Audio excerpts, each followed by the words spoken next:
Jadi sebelumnya gue ada bahas mengenai anak sekolah di Cina yang mengakhiri hidupnya dan pesan terakhirnya dia mencintai Hina Amano ya.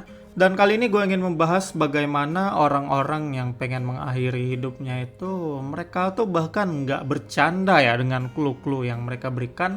Kali ini tuh ada juga seorang YouTuber animasi Girls Frontline yang bernama MT nama channelnya, yang mana dia telah mengakhiri hidupnya. Jadi ya dia udah tiada dari dunia ini ya kan. Bahkan lebih ekstrimnya lagi dia live streaming melakukan yang mengakhiri hidupnya pada tanggal 24 kemarin. Tapi gua rasa nggak ditayangin ya live streamnya tentunya. Dan ya dia udah ngeklub bahkan dari 3 hari sebelumnya kalau katanya senjatanya itu shotgunnya udah dia pump. Pokoknya udah loadoutnya udah oke lah kayaknya. Jadi nggak perlu khawatir mengenai gagal katanya. Dan ya dia juga nge-clue di Twitternya Kill Myself. Bahkan dia sertakan tanggalnya itu 23 bulan 4 ya, tanggal 23 kemarin karena beda time zone. Di Indonesia tayangnya itu tanggal 24, udah di Indonesia udah tanggal 24 maksudnya. Jadi ya dia melakukannya menggunakan JTS X12 PT shotgun ini ya. Dan ya bahkan dia juga nge-clue itu di Twitternya literally me, not even kidding katanya. Dimana ada cewek ini fan art megang shotgun dan ternyata dia benar-benar dalam posisi itu gitu. Jadi sekian banyak clue ternyata yang udah dia berikan. Dan ya kebetulan ada postingan friendlist gue di Facebook itu yang nge-share kalau si MT ini tuh YouTuber dengan konten andalan animasi Girl Frontline, terus juga konten animasinya bagus ya kan.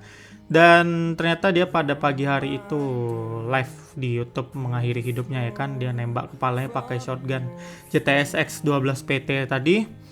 Dan ya dia udah nge-clue beberapa hari sebelumnya dan cuman followernya dan subscribernya mungkin nganggap itu jokes ya. Dan clue-cluenya yang gua tunjukin tadi. Dan ternyata beneran lah gitu. Dan ternyata bahkan untuk videonya sempat ada di YouTube tapi udah di-report rame-rame sama komunitas dan akhirnya dihapus sama YouTube video live streaming dia terakhir tuh. Kalau untuk motifnya nggak ada yang tahu pasti ya, paling cuma bisa menebak-nebak mungkin karena banyak masalah hidup atau gimana, banyak cobaan hidup dan segala macamnya. Ya itu adalah alasan utama biasanya orang-orang mengakhiri hidupnya ya.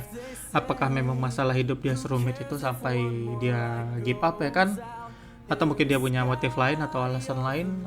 Tapi dengan dia memberikan clue beberapa hari sebelum dia melakukannya kayak gitu, gue bahkan sempat berpikir mungkin dia dalam hati pengen ada yang notice gitu, ada yang merhatiin kalau memang niat dia tuh serius dan mungkin aja dia sebenarnya pengen dihentikan gitu, ditanyain keadaannya ya kan. Tapi ya kalau udah terjadi kayak gini disesalin pun percuma, dan untuk disesalin pun kita bukan siapa-siapa pada akhirnya.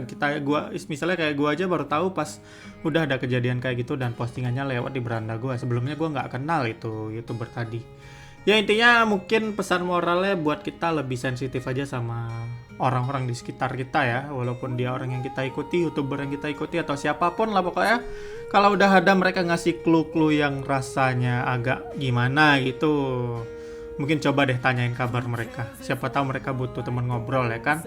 Dan ya gue rasa cuman itu dulu yang bisa gue bahas. Dan sekian dulu, gimana tanggapan kalian? Silahkan tuliskan di komen dan sampai ketemu di video pembahasan lainnya.